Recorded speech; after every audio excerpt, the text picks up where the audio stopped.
É um prazer enorme estar aqui nesse TEDx. Eu acho que o sonho de todo profissional é estar nesse lugar que eu estou. E eu vou começar a falar um pouquinho do que a gente tem feito nesse território, olhando de cima e fazendo uma grande pergunta para vocês. O que acontece quando uma floresta se parte? Se a gente olha essa imagem, a gente está vendo dois fragmentos florestais grandes e no seu entorno a gente vê uma vegetação formando um mosaico de várias outras atividades, sejam agrícolas, sejam de cultura familiar, o que for, estradas, pequenos sítios, fazendas grandes. E quando uma floresta se parte, não é só a floresta que fica dividida, é a vida. E hoje, mais do que nunca, é importante e latente a nossa necessidade de reconectar. Então, vou trazer um pouquinho da minha experiência, além do que a gente tem feito no território. Mas para falar disso, eu preciso trazer um pequeno recorte da Mata Atlântica. Quando a gente fala de Mata Atlântica, ela vem do Ceará até o Rio Grande do Sul e ela englobaria toda essa faixa amarela que vocês estão vendo no mapa. Porém, a Mata Atlântica hoje restam apenas pequenos fragmentos que são esses pontinhos verdes. E mesmo assim, sendo tão fragmentada, ela tem uma importância gigantesca. Existem 10 biomas no planeta que são hotspot de biodiversidade. O que é hotspot, Virgínia?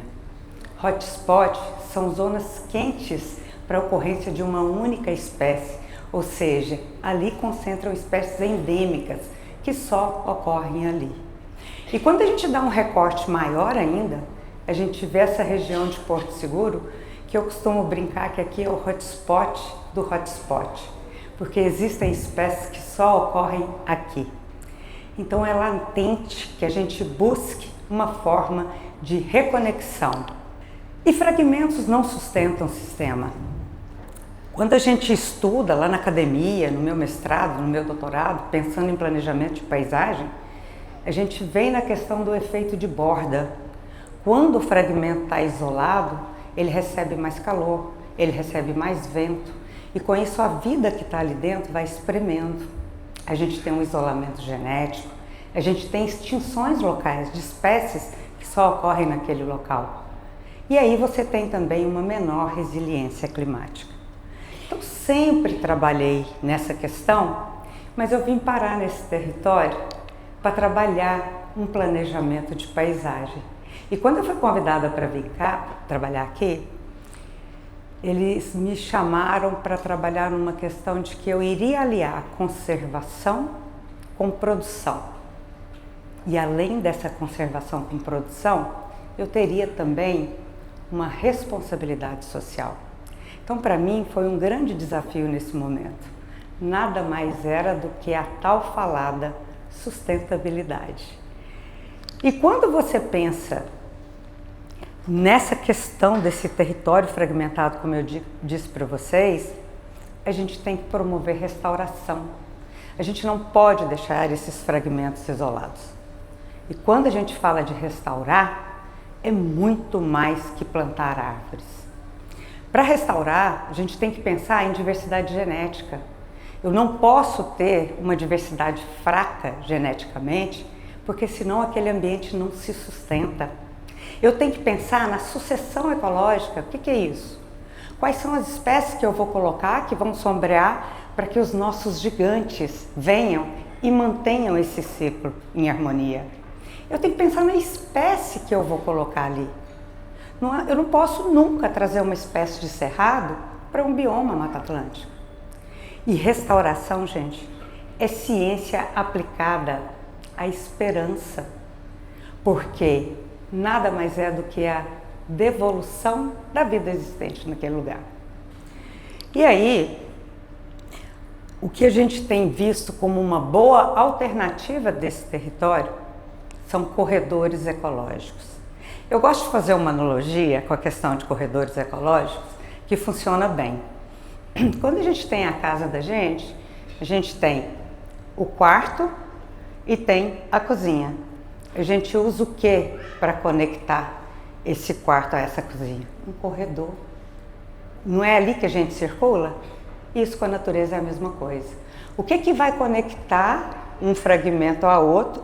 Desculpa, o corredor vai conectar um fragmento a outro, permitindo a circulação da fauna. Ela vai, além de conectar esses fragmentos, permitir essa troca do fluxo gênico que eu falei um pouquinho atrás. Ela vai restaurar caminhos. E restaurar caminhos para que a fauna circule. E quando a gente fala da fauna circular, a flora vai junto. Porque a flora vai associada ao pelo dos animais, ao trato intestinal ou até no regurgitar das aves, que colaboram muito com essa troca genética. Mas Porto Seguro vai muito além da praia. É um território estratégico para a biodiversidade, com um grande potencial de corredores ecológicos. E quando a gente fala dessa imensidão de Porto Seguro, a gente pensa nesse mosaico. A gente tem dentro do município de Porto Seguro 2 parques nacionais. O Parque Nacional do Pau-Brasil, o Parque Nacional Histórico do Monte Pascoal e, além disso, 16 RPPNs, sendo uma delas a RPPN Estação Veracel, a qual eu liderei por mais de 10 anos. E essa conexão dessas áreas, ela é extremamente importante para a gente garantir a vida dentro desse território, além da praia. E para dar um zoom, eu trago aqui a RPPN, porque é essa floresta exuberante que vocês estão vendo.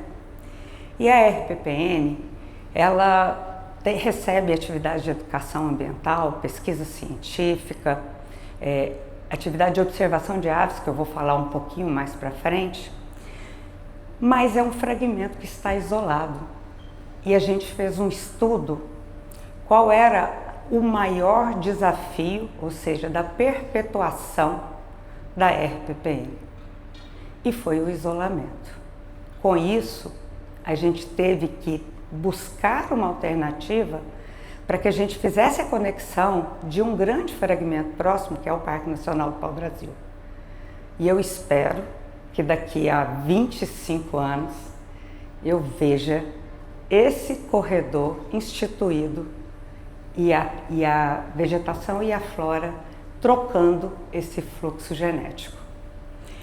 Quando a gente fala de conexão, a gente percebe a flora e a fauna retornar. A gente faz monitoramento de fauna e flora nesse território há bastante tempo. Existem relatos de moradores antigos de que um macaco chamado bugio, desculpa gente, vou dar só um passo atrás. O que é uma RPPN? É uma reserva particular do patrimônio natural. Enquanto os parques nacionais são geridos por instituições públicas, a reserva particular do patrimônio natural, ela tem um dono, que pode ser uma pessoa física ou uma pessoa jurídica. Só que a partir do momento que ela decide criar aquela RPPN, é ad eterno. Se ele resolve vender aquela terra, ela não perde o título de RPPN. Mas voltando ao macaco, existem relatos na RPPN que o macaco bugio, que é um macaco grande, que ele circulava nas nossas áreas. E no Parque do Pau-Brasil tem registro da ocorrência dele, o monitoramento conseguiu fazer esse registro. Então, por isso que eu estou falando que daqui a 25 anos eu quero estar aqui, quero ver o bugi na RPPN, porque é o maior sinal de que o corredor funcionou. As espécies estão retornando ou circulando. E quando isso acontece, a gente ganha diretamente em nossas vidas. Aí vocês podem perguntar, mas o que você está falando? Eu vim para a praia, eu vim tomar um sol, tomar uma cerveja gelada. E você está falando que fazer esse trabalho de corredor ecológico vai impactar na minha vida? Sim. Porque a água que é consumida dentro das cidades, ela vem de rios que nascem nesses fragmentos florestais. Como, por exemplo, o Rio dos Mangues, que nasce na RPPN e é um dos mananciais que abastece Porto Seguro. Como, por exemplo, o Rio do Brasil, que nasce no Parque Nacional do Pau-Brasil, e ele passa pela RPPN Rio do Brasil e chega no mar. E é um rio que tem uma questão histórica tremenda, porque nas cartas dos portugueses que aqui chegaram, nos mapas, falava-se que eles eram navegados. E foi por ali que escorreu todo o nosso pau-brasil. Ah não, mas espera aí, vamos voltar para cá. E a gente tem esse manancial de água que cada vez mais que eu planto florestas, a gente contribui com o aumento dessa água. E a gente, eu acho que foi a Adriana, a Raoni, até a Nitinauã, a gente tem percebido que as pessoas estão perdendo o contato com a natureza. Cada vez mais as pessoas não vêm numa floresta para ter o contato. E o que Gilda falou, que a gente só ama, a gente só conserva aquilo que a gente conhece, né? E a gente só ama aquilo que a gente conhece. Então, a importância das pessoas irem mais para as florestas, para que elas tenham essa sensação de estar em contato com a natureza. Existe um livro que chama A Última Criança na Natureza, e ela traz essa questão, a humanidade está perdendo esse contato com a natureza. E é importante e latente que a gente resgate isso. Mas muito além de só o contato com a natureza também, sem desmatamento, sem extração de florestas, ela pode gerar renda, principalmente para as comunidades do entorno. E uma das atividades que tem crescido no nosso território é a observação de aves. E a observação de aves, ela pode ser comparada, por exemplo, quem é aqui da década aí de 90, 2000 mais ou menos, caçou Pokémon em algum momento. E a observação de aves é igual. Existe uma plataforma onde quem avista uma ave dentro das florestas existentes no território, ele sobe essa informação, o que atrai muitos outros visitantes.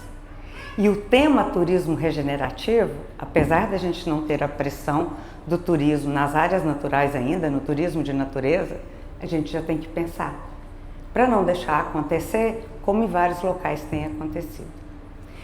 E essa observação de aves, além de tudo, ela gera ciência cidadã, porque as pessoas que vêm aqui normalmente são pessoas que estão aposentadas. Então, ela gera essa informação que os cientistas usam para tentar entender um pouco mais sobre aquela espécie. E aquela espécie pode ajudar muito na conservação das florestas existentes. Muitas das vezes, quando eu falo de conservação, as pessoas me perguntam assim: ô Virgínia, como é que eu posso colaborar com a conservação? E eu trago que a gente tem o poder da escolha nos nossos dedos. Quando a gente for no supermercado, procure por produto certificado. O produto certificado, ele garante a conservação ambiental, ou seja, o meio ambiente íntegro. Ele garante a questão social, de forma que não está tendo exploração, obedecendo os direitos humanos, além do que você está colaborando de alguma forma. E por último, eu trago uma imagem que é minha dentro da floresta. Eu vou para a floresta e faço reverência às gigantes. Esse é um piqui preto, de estimado em 800 anos. E eu estou fazendo a reverência a ele. E eu não abraço a árvore não, viu gente? Eu acho que nós temos que sair do romantismo e partir para a ação. E é só assim que a gente vai conseguir chegar. E para finalizar, eu deixo uma provocação. Se a floresta pudesse falar, o que ela pediria a cada um de vocês? Muito obrigada.